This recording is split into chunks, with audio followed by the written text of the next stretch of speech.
ہمارے رب العالمین سورہ بقرہ میں آیت نمبر 245 میں اور 243 میں فرماتے ہیں،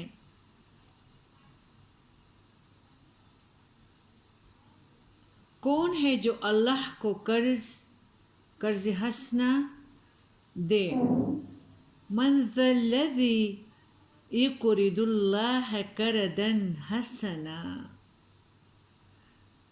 تو اللہ اسے کئی گنا بڑھا چڑھا کر زیادہ دے، اور اللہ ہی لوگوں کا رزق تنگ اور کشادہ کرتا ہے، اور اسی کی طرف تم لٹائے جاؤ گے۔ کیا آپ نے موسیٰ علیہ السلام کے بعد بنی اسرائیل کے سرداروں کے معاملے میں بھی غور کیا، جب انہوں نے اپنے نبی سے کہا کہ ہمارے لیے ایک بادشاہ مقرر کر دو تاکہ ہم اللہ کی راہ میں جہاد کریں؟ نبی نے ان سے کہا کہ کہیں ایسی بات نہ ہو کہ تم پر جہاد فرض کر دیا جائے اور تم لڑنے سے انکار کرو۔ وہ کہنے لگے، یہ کیسے ہو سکتا ہے کہ ہم اللہ کی راہ میں جہاد نہ کریں گے؟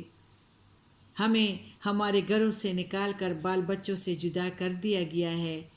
پھر جب ان پر جہاد فرض کیا گیا تو سوائے چند آدمیوں کے سب ہی اپنے عہد سے پھر گئے، اور اللہ ایسی ظالموں کو خوب جانتا ہے۔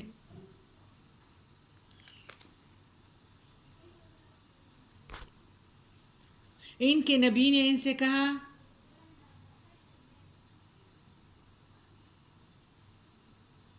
آیت نمبر 247 مفہوم۔ ان کے نبی نے ان سے کہا کہ اللہ نے تمہارے لیے طالوت کو بادشاہ مقرر کیا ہے۔ بنی اسرائیل کہنے لگے، بھلا ہم پر حکومت کا حقدار وہ کیسے بن گیا؟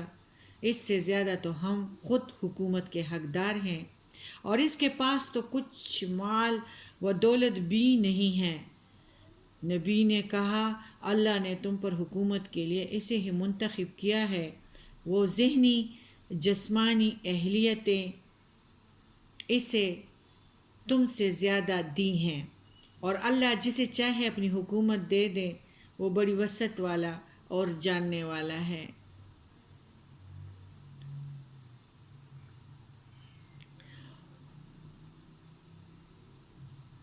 ہمارا جو ہے کہ اللہ کے راستے میں دو قرض حسنہ، تو اس کا مطلب ہے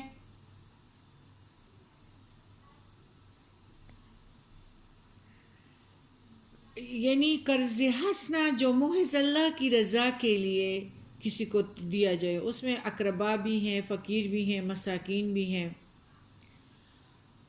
جب دیا جائے اور ادائیگی کے لیے انہیں تنگ نہ کیا جائے، اور نہ ہی قرضہ دینے کے بعد انہیں جتلایا جائے، اور نہ ہی ان سے کسی قسم کی بگاڑ لی جائے کوئی کام، اور اگر مقروض فی الواقع تنگ دست اور ادائیگی سے معذور ہو تو اسے معاف بھی کر دیا جائے۔ اللہ کو قرض حسنہ دینے کا مفہوم اس سے بہت وسیع ہے، جس میں انفاق فی سبیل اللہ کی تمام صورتیں آ جاتی ہیں، دین کے لیے بھی، اور اس میں جہاد کی تیاری پہ خرچ کرنا، مجاہدین کی مالی امداد بھی شامل ہے۔ اور ایسے قرض حسنہ کو اللہ تعالیٰ 700 گنا تک، بلکہ اس سے بھی زیادہ تک بڑھا دیتے ہیں۔ خالصتاً اللہ کی رضامندی کے لیے خرچ کیا جائے، دوسرے یہ کہ دل کی پوری خوشی کے ساتھ دیا جائے۔ ساتھ ہی اللہ نے یہ بھی بتا دیا کہ خرچ کرنے سے تمہیں مال میں کمی آ جانے سے نہ ڈرنا چاہیے۔ مال میں کمی پیشی ہونا تو صرف اللہ کے ہاتھ میں ہے۔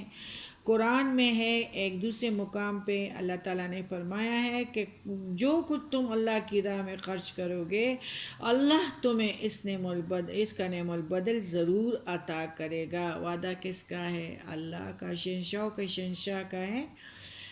پھر بات ہے کہ بنی اسرائیل میں یہ دستور تھا، تفسیر چل رہی ہے اس کی، کہ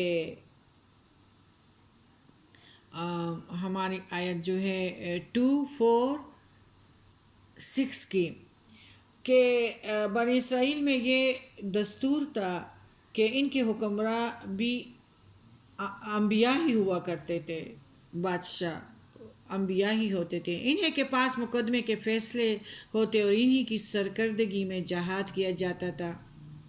ان لوگوں میں صحیح نظام خلافت رائج تھا، اور یہی وہ سیاسی نظام ہے جو اسلام کا آج تک ہے۔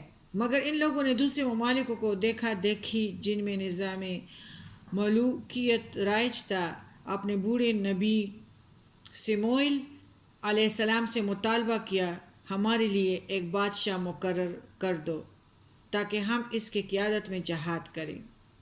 حقیقتاً ان کا یہ مطالبہ محض جہاد سے راہ فرار کی ایک صورت تھی جو ان کی بزدلی پر دلالت کرتی تھی، جس سے انہوں نے اس رنگ میں پیش کیا کہ تم تو بوڑھے ہو گئے ہو، ہمیں ایک نوجوان قائد کی ضرورت ہے۔ قائد ان کی مادہ پرست نظروں میں وہی ہو سکتا تھا جو بادشاہ کی طرح ٹھاٹ باٹ رکھتا ہو۔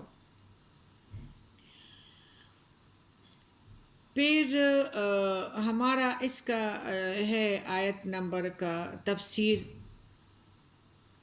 کہ اللہ نے طالوت کو بادشاہ مقرر کر دیا۔